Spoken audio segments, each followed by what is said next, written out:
Hey, tonight we're going to travel back to one of the most difficult and defining times in American history. We'll step into the worn-out boots of a Civil War soldier and experience what daily life was really like for the men who fought in the bloodiest conflict ever to take place on American soil. I'd really appreciate a like or subscribe. I'm curious where you're listening from. So drop a comment with your location and what time it is there. Now find a cozy spot. Take a slow, deep breath and let your body sink into comfort as we journey back in time together. Congratulations! You've just woken up in 1862. The soft morning light filters through a canvas tent that smells of musty earth and wood smoke. Your joints ache from sleeping on the hard ground, and the thin wool blanket that covered you during the night is damp with dew. The good news is you're alive for another day. The bad news is you've got another long march ahead with your regiment heading toward a rumored battle that everyone's been talking about for days. You're just 19 years old and about 6 months into your service with the Union Army. Last year, when President Lincoln called for volunteers to serve for 90 days, it had seemed like an adventure, a brief and glorious opportunity to serve your country before returning home a hero. But the 90 days came and went, and the war dragged on. Now you're committed to 3 years of service, and the romantic notions you once had about war have long since faded away. Your mouth is dry, and your stomach rumbles. Reaching under your bedroll, you pull out a small tin cup and a canteen. The water inside the canteen sloshes, about half full. You take a small, careful sip, just enough to wet your mouth. Who knows when you'll be able to refill it? Water's precious on a march, and you've already seen men drop from heat exhaustion when their cantons ran dry. Outside your tent, the camp is coming alive. The heavy smell of smoke and coffee fills the air, making your empty stomach growl even louder. You can hear your tent mate, Samuel, stirring beside you. He's older, maybe 24, and from a farm in Pennsylvania. His breathing has a slight wheeze to it. He's been fighting a cough for weeks, but like everyone else, he keeps marching. What choice does he have? "Morning," Samuel mumbles, his voice rough with sleep. "Think they'll feed us proper today?" You both know the answer. Proper food is a distant memory from home. The Army rations when they arrive on time consist mainly of hardtack, a flour, and water biscuits so tough it could break your teeth if you don't soak it first. Sometimes there's salt pork that's more salt than pork, and coffee if you're lucky. The coffee is the real treasure. Many soldiers would trade their tobacco, or even part of their food ration, for a cup of the bitter brew. You slip your feet into your boots, wincing at the dampness inside. Your socks never seem to dry completely, and you can feel the beginnings of a blister forming on your right heel. But complaining won't help. Everyone's in the same condition, or worse. At least you still have boots. You've seen men marching with rags wrapped around their feet after their shoes fell apart. "Just be glad we ain't the Rebs," Samuel says as if reading your thoughts. Heard they're living on cornbread and anything they can steal. Outside, a beagle sounds, signaling the official start of the day. You and Samuel quickly roll up your blankets and dismantle the small tent. Everything you own must fit in your knapsack or be carried on your person. The efficiency of your morning routine comes from months of practice, a far cry from your first weeks as a soldier when every task seemed overwhelming. The weight of your equipment is something you've grown accustomed to, though your shoulders still ache by day's end. Your Springfield rifle musket alone weighs nearly 10 pounds. Add to that your cartridge box with 40 rounds of ammunition, a bayonet, canteen, have a sack for food, a blanket, personal items, and sometimes a portion of the shared equipment like cooking tools or the tent, and you're carrying close to 40. You join the line of men gathering around the company cook fires. The company cooks. Soldiers selected for the duty are doing out coffee in tin cups and hardtack from barrels. You take your ration gratefully, dunking the rock-hard biscuit into the black coffee to soften it.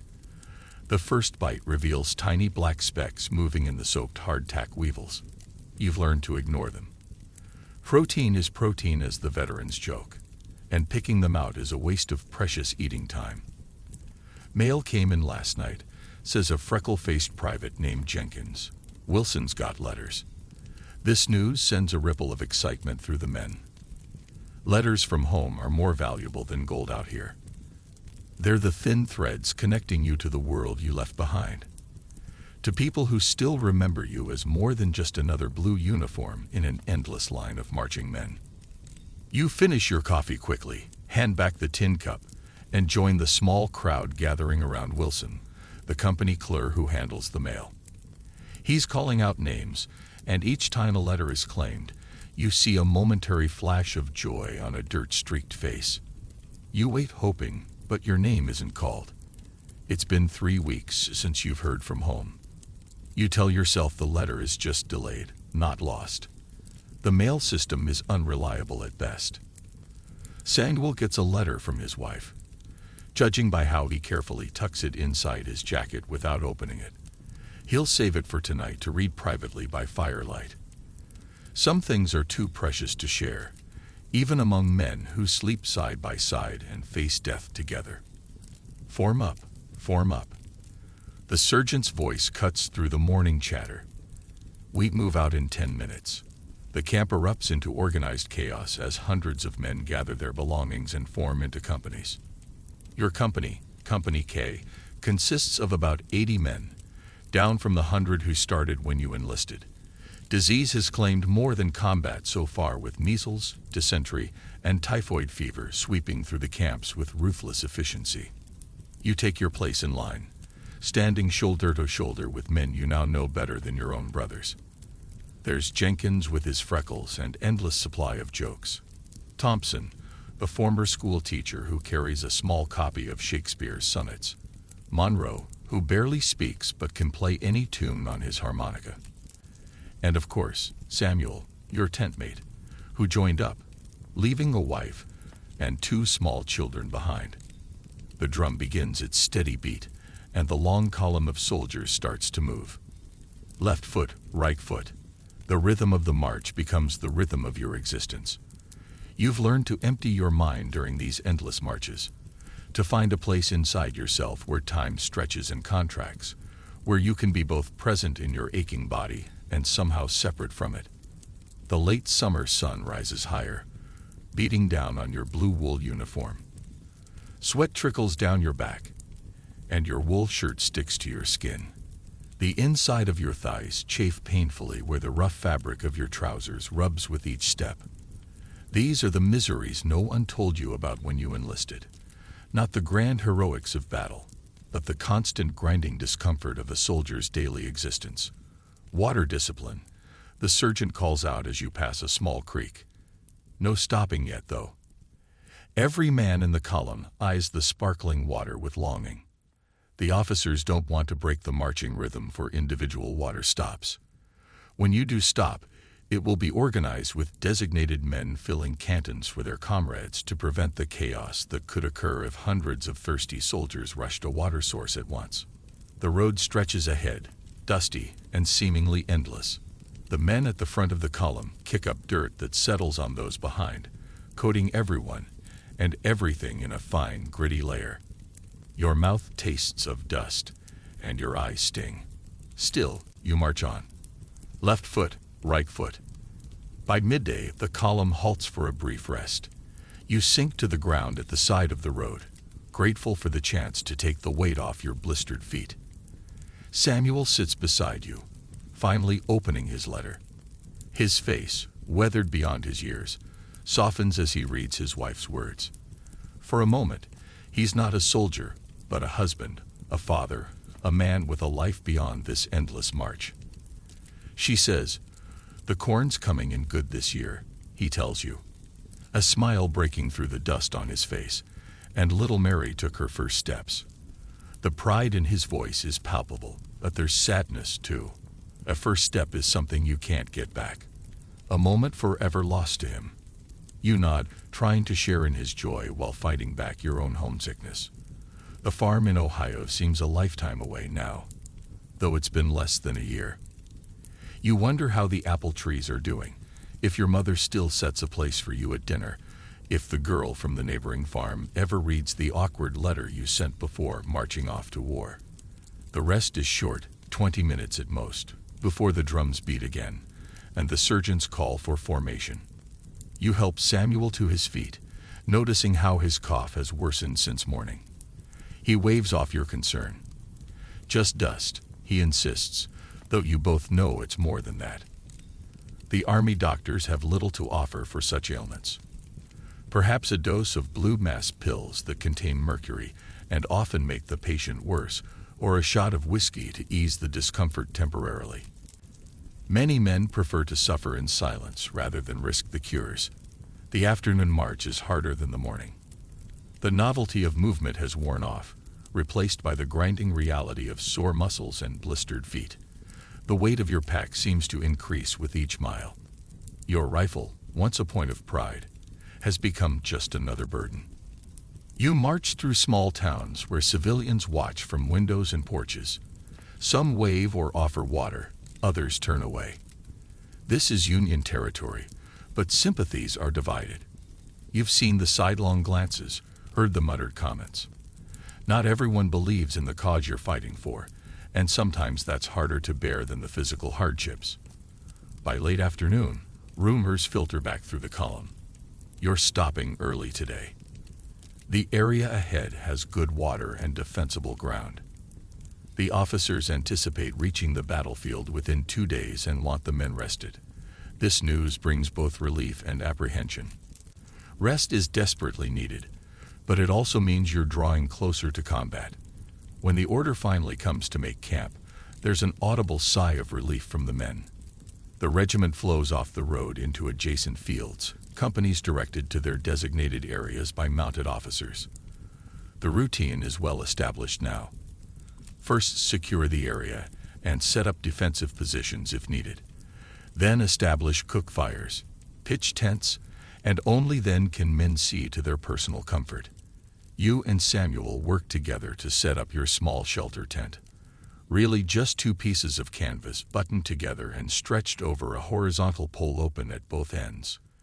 It's barely large enough for 2 men to sleep under and offers minimal protection from rain, but it's better than sleeping in the open. The camp comes alive around you. Fires are built, and soon the smell of cooking fills the air. Today, there's a surprise. Fresh beef has arrived with the supply wagons. It's a welcome change from salt pork and hardtack. Men line up with their tin plates, faces expectant. The portion you receive is small, tough, and badly cooked, but it's still the best meal you've had in weeks. As evening falls, the mood in the camp shifts. Men gather in small groups, talking quietly, writing letters by firelight, or engaging in impromptu entertainment. Thompson recites Shakespeare to an appreciative audience. Monroe plays his harmonica, the mournful notes of home, sweet home, bringing unexpected tears to your eyes. Some men play cards or dice, gambling for trivial stakes, a button, an extra coffee ration, the promise of a future favor. You sit by a small fire with Samuel and Jenkins, listening to the sounds of the camp settling for the night. In the distance, picket sentries watch for any sign of enemy movement, though you're still considered to be in friendly territory. The war feels both imminent and somehow distant in these quiet moments. My pa fought the British in 1812, Jenkins says, poking at the fire with a stick. Said the waiting was always worse than the fighting. Said once the shooting started, you didn't have time to be scared. Samuel nods thoughtfully. My granddaddy told stories about the Revolution. Said men would soil themselves before battle, but stand firm once it began. He pauses, coughing deeply before continuing. Guess some things don't change. You've experienced this already. The cramping guts and dry mouth as you waited for your first battle to begin. Then the strange detached calm that came once you were in the thick of it. Not bravery exactly, but a narrowing of focus to the immediate tasks. Load, aim, fire, load, aim, fire. As if your body continued on its own while your mind retreated to some safer place. They say this one's going to be big, Jenkins says quietly. Whole rebel army's supposed to be up ahead. No one responds. What is there to say? You'll march where ordered, fight when commanded, and hope to survive. Individual choice feels like a distant concept from another life. As darkness deepens, the camp grows quieter. The day's exhaustion catches up with everyone, and men retreat to their tents, or simply wrap themselves in blankets beside dying fires. You and Samuel crawl into your small tent, arranging yourselves in the familiar pattern, heads at opposite ends to give each other slightly more room. You use your knapsack as a pillow, the hard edges digging into your cheek. Above you through the open end of the tent, stars are visible in the clear night sky. The same stars shine over Ohio, over your family's farm. The thought brings both comfort and a sharp pang of longing. Samuel's breathing has the rattle of developing pneumonia. You've heard it before in other men. Know what it likely means if left untreated. But what can you do? The regimental surgeon has hundreds of men to care for, and a cough isn't priority. Not with a battle looming. If anything happens to me, Samuel says suddenly, his voice barely above a whisper, would you make sure my wife gets my things and my pay if they ever give it to us? The question hangs in the darkness. It's not the first time you've had this conversation. Most men in the company have made similar pacts, a brotherhood of grim insurance policies against the uncertainty of war. Of course I will, you answer, but nothing's going to happen. We'll see this through. Get back home. Samuel doesn't respond, but his hand briefly clasps your ankle in silent thanks. It's as much physical affection as men usually show one another. But in the context of your shared hardships, it speaks volumes. Sleep comes in fits and starts. The ground is hard beneath your thin blanket, and the night air grows chilly. Around you, the camp never fully quiets. Men cough, mutter in their sleep, or rise to answer nature's call. Somewhere nearby, a soldier cries out from a nightmare before being gently hushed by his comrades. No one mocks these nocturnal terrors. You've all had them. You drift between wakefulness and uneasy dreams. In one moment, you're back home helping with the harvest. In the next, you're in the midst of battle, unable to reload your rifle as the enemy advances. The boundary between dream and memory blurs. Was it last month or in a dream that you saw a man's face disappear in a spray of red mist? Did you really see a soldier crying over the body of his brother after Shiloh? Or have you just heard the story so many times it feels like your own memory? You wake fully before dawn, your body now trained to the military schedule. Samuel is already awake, sitting at the tent opening, shoulders hunched as he tries to suppress his cough. He offers a weak smile when he notices you watching. Another day, he says simply. Another day of marching. Another day closer to battle. Another day of being a small anonymous part of this vast and terrible machinery of war, but also another day alive with the fragile hope of someday returning home. You nod and begin the process of preparing for the day ahead. There's a strange comfort in the routine, the familiar weight of your equipment, the predictable tasks, the camaraderie of shared hardship. This is your life now. For better or worse, you are a Union soldier in the summer of 1862. One blue uniform among thousands, marching toward a destiny you can neither predict nor control. As the first hint of dawn lightens the eastern sky, the bugles sound. Another day begins. You feel the deep ache in your shoulders as you hoist your pack, the familiar weight of your rifle in your hands. Around you, the regiment stirs to life, a massive organism of which you are but a single cell. Left foot, right foot. The march continues, and you with it step by step into history. The air is thick with early morning mist as you join the company formation. The fog swirling around your ankles like ghostly hands. You find your place in line, nodding to Jenkins on your left and Thompson on your right. Samuel stands behind you, his breathing audible even amid the shuffle of hundreds of men taking position. Forward march. The command ripples down the line, and the great human centipede lurches into motion. Today's march will be longer. The officers have warned 15 miles at least to position the regiment closer to where intelligence suggests the Confederate forces are gathering. The first hour passes in relative quiet. Each man lost in his own thoughts, conserving energy for the long day ahead. The mist burns away as the sun climbs, revealing a landscape of rolling farmland interspersed with patches of forest. It's beautiful country, fertile and green. Hard to believe men will soon be killing each other across these peaceful fields. You feel a tap on your shoulder and turn slightly to see Samuel extending a small piece of hardtack. You shake your head. He needs it more than you, but he insists. You accept the offering, understanding it for what it is, not just food, but a token of brotherhood. Out here, such small kindnesses can mean the difference between despair and endurance. The column passes a small farmhouse where a woman and 3 children stand watching. The youngest, a girl no more than 4, waves shilly. You wave back, a lump forming in your throat. She reminds you of your little sister, though your sister would be older now. Time passes differently when you're away at war, as if your home exists in another world where clocks run at a different speed. By midday, the temperature has risen dramatically. The wool uniform that offered welcome warmth at dawn now feels like an instrument of torture, trapping heat against your skin. Sweat pours down your face, stinging your eyes and soaking your collar. Your canteen is half empty already, and water is becoming a constant preoccupation. During a brief rest halt, rumors sweep through the ranks. Scouts have reported Confederate cavalry just 5 miles ahead. The enemy main force is entrenched near a river crossing you'll reach by tomorrow. Artillery fire has been heard in the distance. Each rumor contradicts the last, and veterans know to treat them all with skepticism. The first casualty of war is truth. Thompson quotes quietly, though you're not sure if it's Shakespeare or his own observation. The afternoon brings new hardships.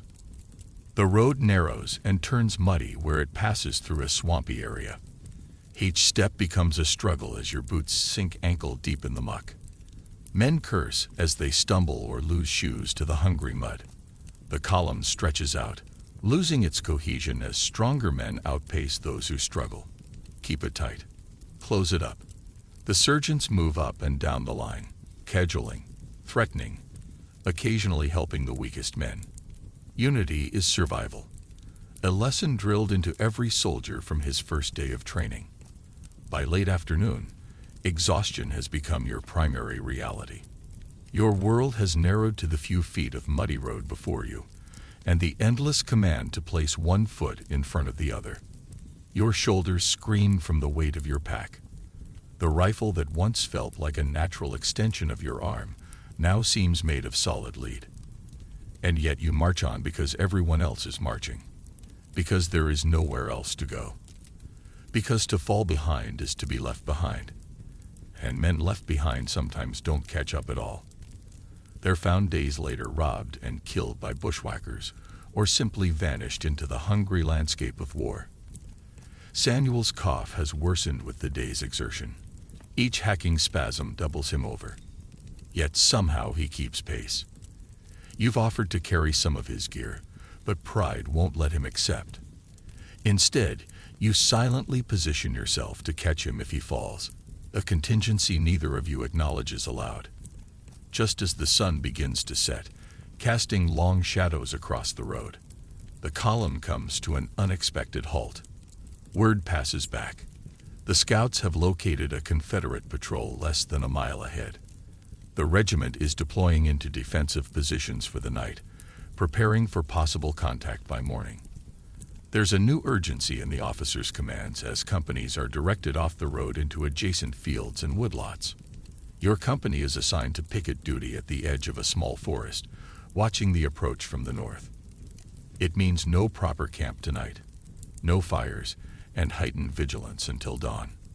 You and Samuel find a position behind a fallen log that offers some concealment and protection. Neither of you speaks of the possibility of combat tomorrow. Instead, you share the last of your heart attack and a precious sip of water.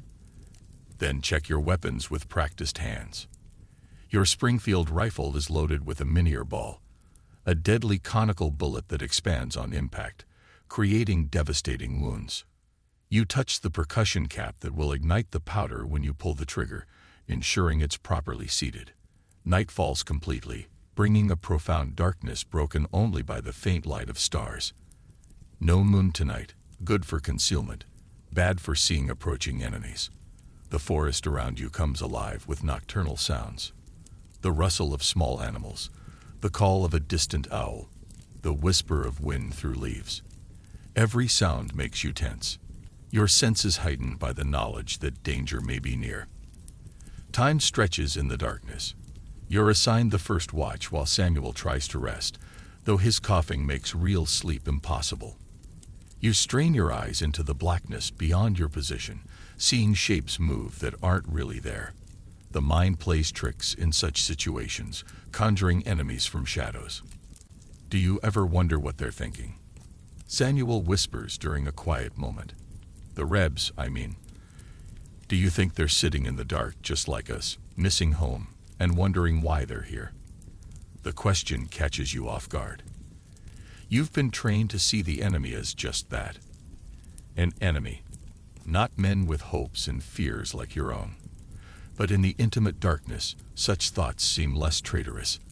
I expect so, you answer slowly. Most of them are just farm boys like us. Got caught up in something bigger than themselves. Samuel is quiet for a long moment. My wife's cousin joined the Confederate Army. Good man used to come for Christmas dinner every year. His voice holds wonder at the strange twists of fate that might soon have him aiming his rifle at someone he once shared a table with. The night deepens. You trade places with Samuel, leaning your back against the log and trying to find a position that allows for some rest without fully surrendering to sleep. Your rifle rests across your lap, a constant companion. Despite your best efforts, exhaustion eventually pulls you into a shallow sleep filled with fragmented dreams. You're back on your family's farm, the wheat fields golden in summer sun. Then suddenly the wheat is on fire, and the sound of the flames becomes the sound of gunfire. You're running, but your legs won't move properly. Someone is calling your name. Wake up. Samuel's urgent whisper brings you instantly alert. Listen. You strain your ears and hear it. The faint but unmistakable sound of horses moving slowly through the forest to your left. Are you guys taking the interest in the story? As I am also a good listener, therefore, my friend Eret will continue from here. Come on, Eret, let's show us your skills and make us all amazed for your storytelling capability. Samuel has already quietly shifted into a firing position, his rifle aimed toward the sounds. You follow suit, heart pounding so loudly you fear it might give away your position. The horses sound closer now, though still invisible in the darkness. You estimate there are 3 or 4 riders moving cautiously. A twig snaps, startlingly loud in the night silence. The horses stop. You hold your breath, finger resting lightly on your trigger. One squeeze and you'd announce your position to every Confederate within earshot. Better to let them pass if possible. Report their movement once they're gone. Minutes pass in frozen silence. Then slowly, the sound of hoofbeats resumes, this time moving away from your position. They've chosen a different path. Perhaps sensing the danger without seeing it. You and Samuel exchange a glance of relief in the darkness. By the time dawn begins to lighten the eastern sky, you're fully awake again, every muscle tense with anticipation. The company officer moves quietly along the line of pickets, gathering reports of nighttime observations. You tell him about the Confederate horsemen, and he nods grimly. They're out there all right, he confirms. Main force about 2 miles north. Will likely make contact today. The regiment forms up as the sun rises, not in marching column this time, but in battle formation. Companies arrange themselves by the book, creating a blue line 2 ranks deep that stretches across the open field. Officers on horseback position themselves behind the line, while skirmishers, men selected for their marksmanship and initiative, deploy ahead to make first contact and screen the regiment's advance. Your company forms part of the main line, positioned near the centre right of the regiment. You stand shoulder to shoulder with your comrades, close enough to feel Samuel trembling slightly beside you, though whether from illness or nerves you can't tell. Probably both. The order comes to advance. The blue line begins to move forward across the field, maintaining its formation with impressive discipline considering the uneven ground.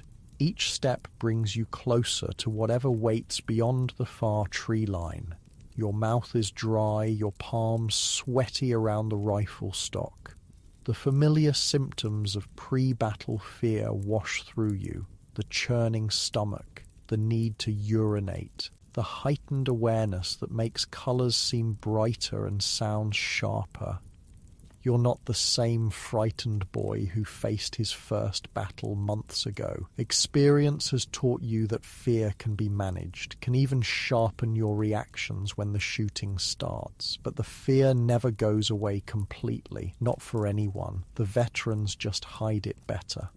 500 yards from the tree line, the first shot rings out, a Confederate picket firing at the Union skirmishers. Then another shot and another. The skirmishers return fire, small puffs of smoke marking their positions ahead of the main line. The scattered exchange of fire quickly intensifies as more Confederate troops reveal their positions along the edge of the forest.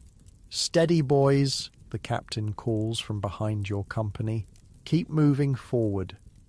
The regiment advances at a measured pace despite the increasing fire. Men fall here and there as Confederate bullets find their marks, but the line closes around these gaps and continues forward. 400 yards, 300. The fire intensifies. "Company, halt!" The command rings out and the blue line comes to a stop. "Ready?" You raise your rifle to the ready position, your movements automatic after countless drills.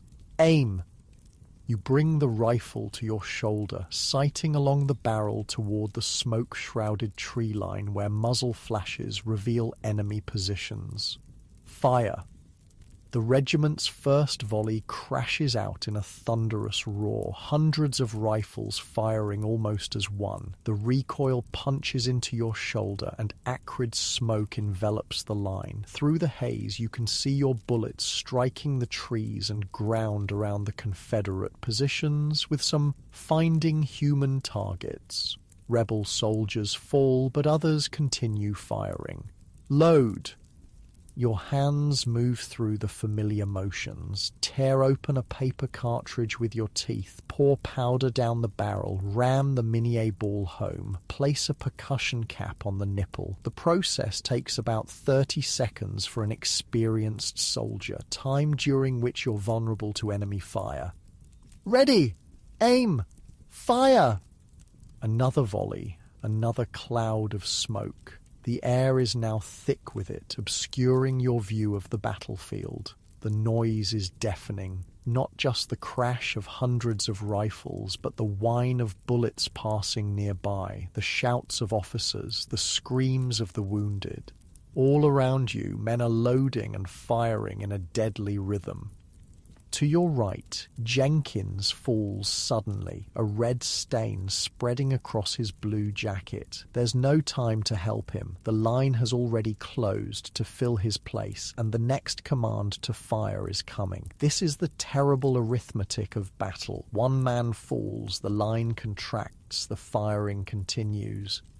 Samuel still stands beside you, his face pale but determined as he reloads his rifle. He meets your eyes briefly during a pause in the firing, and something unspoken passes between you, an acknowledgement that you're both still alive, at least for now.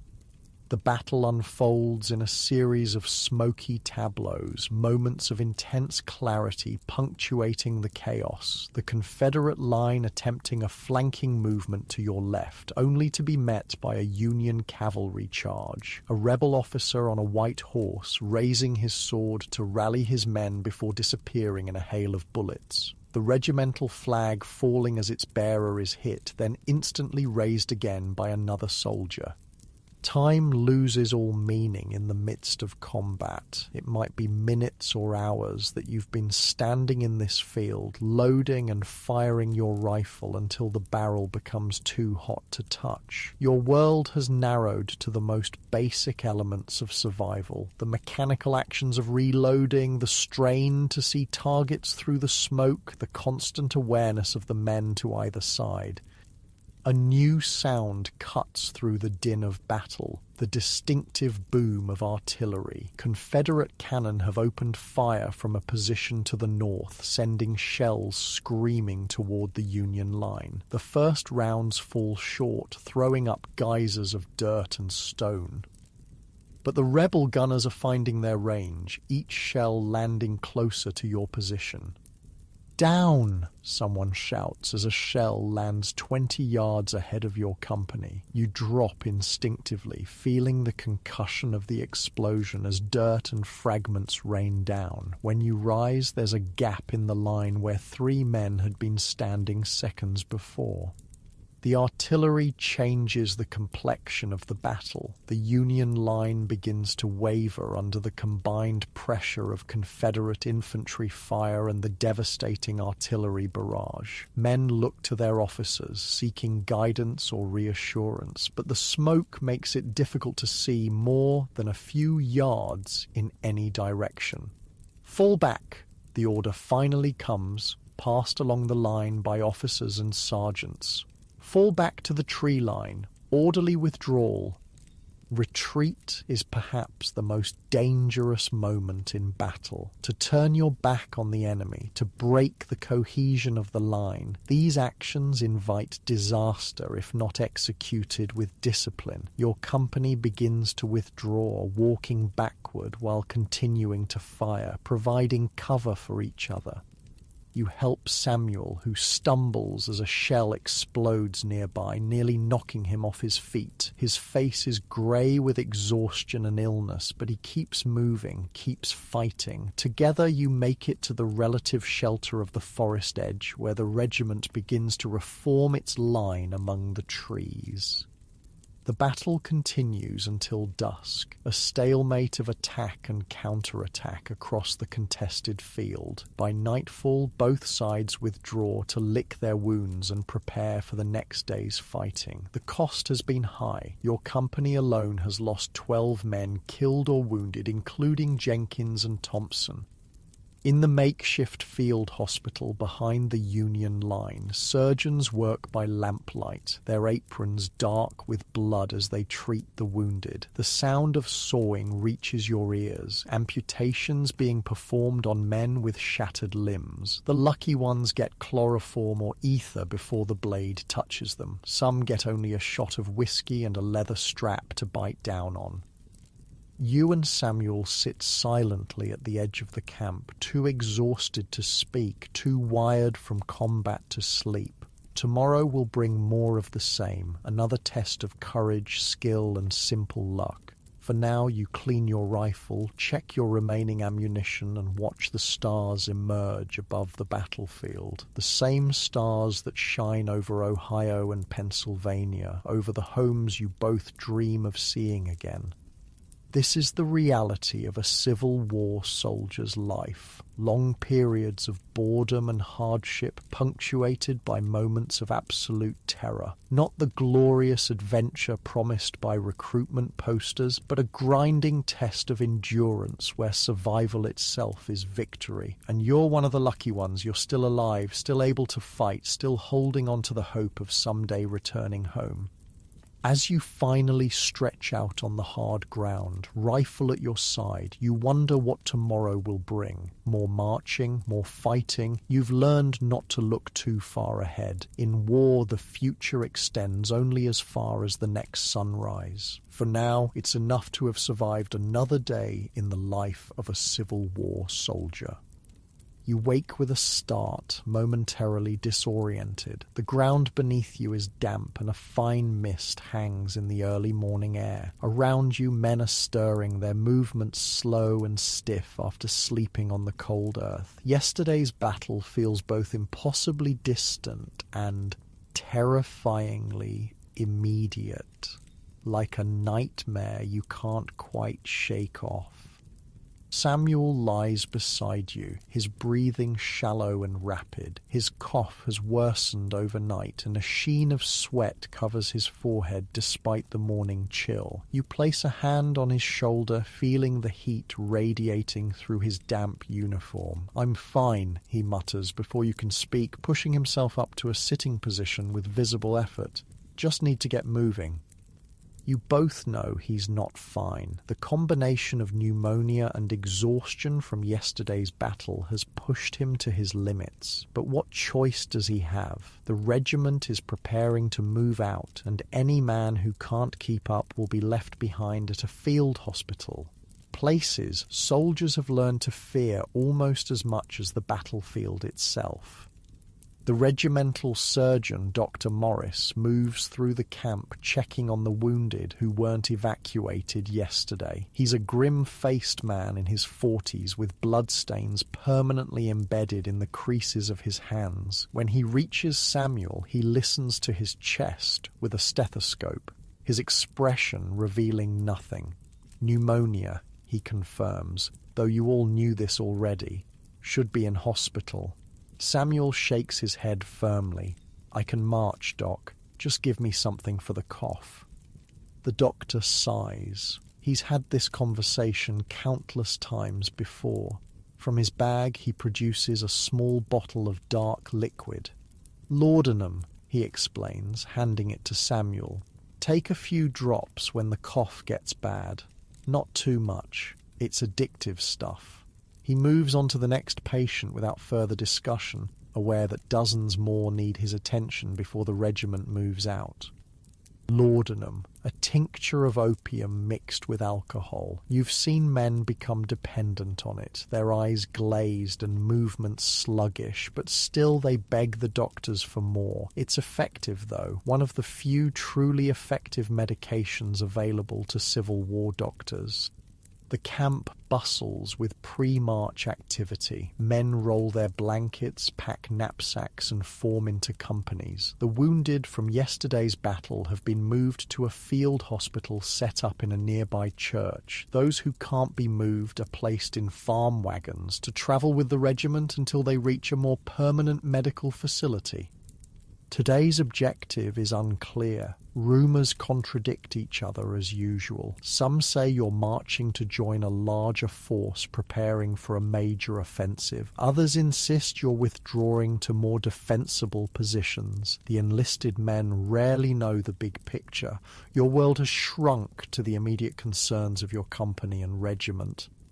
Breakfast is coffee and hardtack again. The biscuit's so hard you need to soak it in your coffee to make it edible. The coffee itself is a precious commodity. Many men would rather go without food than miss their morning cup. It's one of the small comforts that makes the hardships bearable. As you eat, you take stock of your company. The losses from yesterday are evident in the gaps in the ranks. Jenkins is gone, likely dead, though you never saw what happened to him after he fell. Thompson is in the field hospital with a bullet wound to his shoulder. He might survive if infection doesn't set in. Monroe sits nearby, quietly playing his harmonica, the mournful tune at odds with the bustling camp around him. "Mail call before we move out," announces Wilson, the company clerk. A cheer goes up from the men. Mail is the closest thing to home any of you have out here. This time your name is called. The letter is from your mother, dated 3 weeks ago. You tuck it inside your jacket to read later. saving it like a precious gift to be unwrapped at the right moment. Samuel gets nothing this time, but he doesn't seem to notice, his attention focused on simply remaining upright. The regiment forms up, companies falling into their assigned places in the column. Your captain, a young West Point graduate named Harrington, walks the line inspecting his men. He pauses briefly before Samuel, noting his flushed face and laboured breathing. "Private Matthews, are you fit to march?" he asks, his voice neutral. Samuel straightens as much as he can. "Yes, sir." The captain holds his gaze for a moment longer, then nods once. "Stay toward the rear of the company. If you fall behind, report to the surgeon's wagon. It's as much accommodation as can be expected in these circumstances."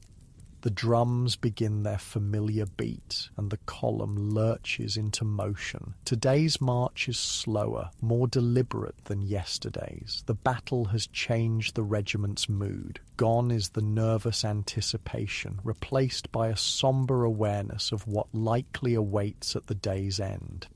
The landscape you pass through bears the scars of war. Fences have been torn down to provide firewood for countless campfires. Fields that should be heavy with crops lie untended, their owners fled or pressed into military service. Occasionally you pass farmhouses where hollow-eyed women and children watch silently as the blue column snakes past their property. In one dooryard, a young woman stands with a bucket of water and a dipper, offering drinks to passing soldiers. Such acts of kindness from civilians are rare treasures. When your company reaches her, you accept a dipper of cool water with heartfelt thanks. She nods silently, her face showing the strain of living in this war-torn region. How many columns of soldiers, blue and grey, have passed her home?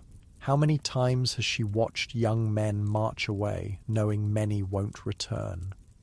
By midday, the temperature rises uncomfortably. Sweat soaks through your wool uniform, and your feet slide painfully in your damp boots. The column halts briefly near a small stream, allowing men to refill canteens under the watchful eyes of sergeants who ensure no one lingers too long in the cool water. Samuel sits heavily on a fallen log, his face alarmingly pale except for two bright spots of colour high on his cheeks. He takes a small sip from the laudanum bottle, grimacing at the bitter taste. The medicine will ease his cough and provide some relief from the discomfort, but it can't cure the infection spreading through his lungs. "You should see the doctor," you say quietly, sitting beside him. "Get on one of the wagons." He shakes his head stubbornly.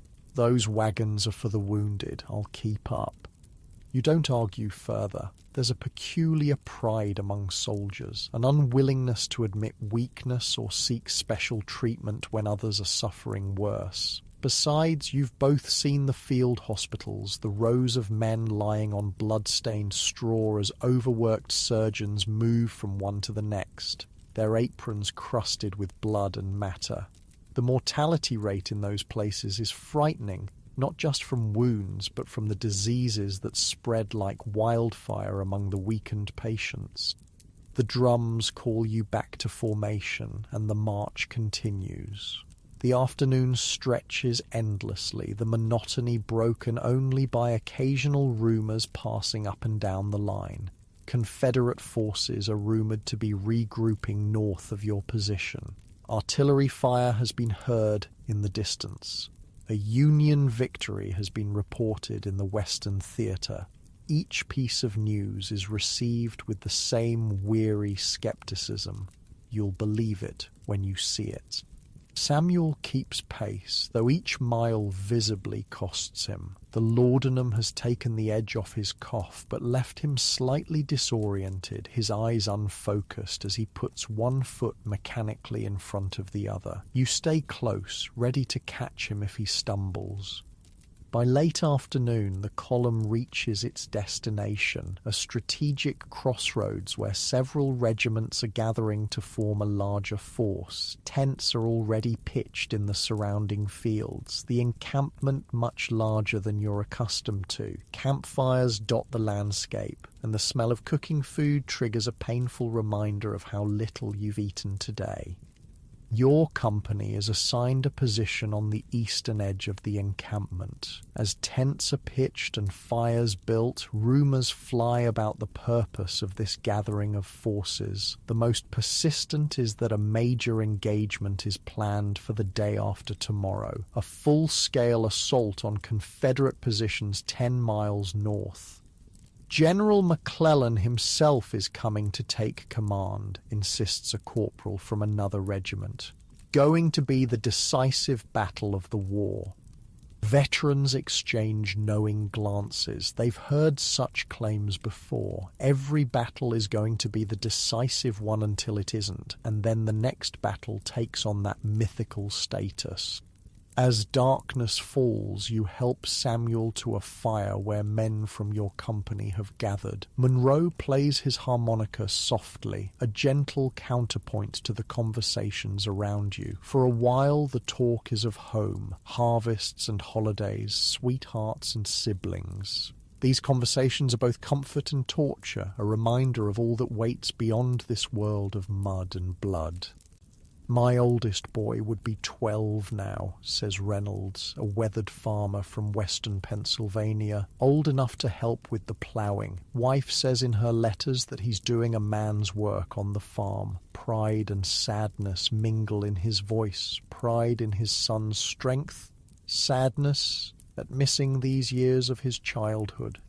My girl's getting married this summer, adds Miller, a shoe cobbler before the war, to her second choice since I was her first. The men laugh, but there's a bitterness beneath the humour. How many engagements have been broken by this long separation? How many soldiers will return home to find their places taken by those who didn't march away? Samuel sits quietly, occasionally sipping from his canteen, the laudanum having dulled both his physical pain and his connection to the conversation around him. You notice how the other men glance at him with concern but say nothing. This too is part of the brotherhood of soldiers, the shared understanding of when to offer help and when to preserve a man's dignity through silence. As the evening deepens, you finally find a moment to read your mother's letter. The paper is thin, the handwriting familiar and comforting. She writes of home, the apple trees blooming, the new calf born to the old cow, the church social where everyone asked after you. Between the lines of cheerful domestic news, you can read her worry, her desperate hope for your safe return. She mentions that the girl from the neighbouring farm, Emma, has been asking about you. This detail makes your heart beat a little faster. Before leaving, you'd barely had the courage to speak to Emma beyond polite greetings at church. The thought that she might think of you now, might even wait for your return, offers a fragile hope for a future beyond this war. The letter ends with a pressed flower, a violet from the patch beside the farmhouse door. The delicate purple blossom seems impossibly out of place here among the dirt and sweat of the military camp. You carefully place it back in the envelope, a talisman of home to carry with you. Night brings a cooler temperature and the relative luxury of a properly established camp. Tents are pitched in orderly rows, latrines dug at the appropriate distance, and guards posted at regular intervals. After weeks of hasty overnight stops during marches, this feels almost civilized. You and Samuel prepare for sleep, arranging your bedrolls inside the small tent. His condition has worsened throughout the evening, his breathing becoming more laboured, his skin hot to the touch. The laudanum bottle is nearly empty now. You need to see the doctor in the morning, you insist, no longer willing to respect his stubborn pride. This isn't getting better on its own. He nods weakly, perhaps too exhausted to argue further. If I'm not better by morning, he concedes, then falls into a restless sleep punctuated by coughing fits that rack his entire body. You lie awake longer, listening to the sounds of the camp settling for the night. Someone in a nearby tent snores loudly. Sentries call to each other as they change watch. From a distant part of the encampment comes the sound of men singing "Home, Sweet Home," the melody carrying clearly in the night air. You find yourself humming along, the familiar tune bringing a lump to your throat. Sleep comes eventually, though it's light and broken. Your dreams are a confused mixture of home and war. You're ploughing the north field on your family's farm, but the furrows fill with blood behind you. You're sitting in church beside Emma, but the hymns become screams of wounded men. You're watching Samuel cough blood into a handkerchief that transforms into a Confederate flag. You wake before dawn to find Samuel's condition dramatically worsened. His breathing is shallow and rapid, his face flushed with fever, his nightshirt soaked with sweat. When you touch his shoulder, his eyes open, but they're glazed and unfocused. "Sarah," he mumbles, clearly delirious. "Is that you?" Sarah, his wife's name. Your stomach clenches with fear. "This is bad, very bad." "It's me," you say gently. "I'm going to get the doctor." You hurry through the pre-dawn darkness to the surgeon's tent, praying that Dr. Morris hasn't been called elsewhere. To your relief, he's there, already awake and preparing his instruments for the day ahead. When you explain Samuel's condition, he nods grimly and follows you back to your tent. The examination is brief but thorough. Dr. Morris listens to Samuel's chest, feels his pulse, and checks his temperature. His expression tells you everything before he speaks. "Pneumonia, advanced stage," he confirms. He needs to be evacuated to a general hospital immediately. Within the hour, Samuel is loaded onto an ambulance wagon along with several other seriously ill soldiers. The two-wheeled vehicle is designed to transport wounded men as gently as possible over rough terrain, but it still looks painfully inadequate for the journey ahead. "I'll write to Sarah," you promise as they prepare to depart. "Let her know where you're being sent." Samuel nods weakly, momentarily lucid. "My things," he manages. "If I don't—" "You will," you interrupt firmly. "You'll be back with the company before you know it." Both of you understand this for the well-intentioned lie it is. Pneumonia kills more soldiers than bullets do, and Samuel's case is severe. The ambulance wagon pulls away, joining a small convoy headed for the nearest large town where a proper hospital has been established. You watch until it disappears from view, wondering if you'll ever see your friend again. There's little time to dwell on Samuel's departure. The regiment is preparing for a reconnaissance mission, and your company is selected to participate. After a hasty breakfast, you form up with 30 other men under the command of Lieutenant Parker, a nervous young officer recently promoted from the ranks. The mission is straightforward but dangerous. Men who lived it day by day, not as historical figures but as human beings who ate and slept, laughed and wept, feared and hoped, and ultimately shaped a nation's destiny through their collective endurance. Their legacy lives on not just in monuments and textbooks, but in the very fabric of American identity, a reminder that our nation was tested by fire and, though scarred, emerged intact through the courage and sacrifice of ordinary people facing extraordinary circumstances. As you drift towards sleep tonight, perhaps you might spare a thought for those long-ago soldiers, blue and grey alike, who once lay beneath the same stars that now shine over your home, their dreams not so different from your own despite the vast distance of time and experience that separates you from them. In remembering them, we honor not just their service, but our shared humanity, the enduring connection that binds us across generations to those who came before and those who will follow, all of us participants in the continuing story of a nation still striving to fulfill its promise of freedom and justice for all.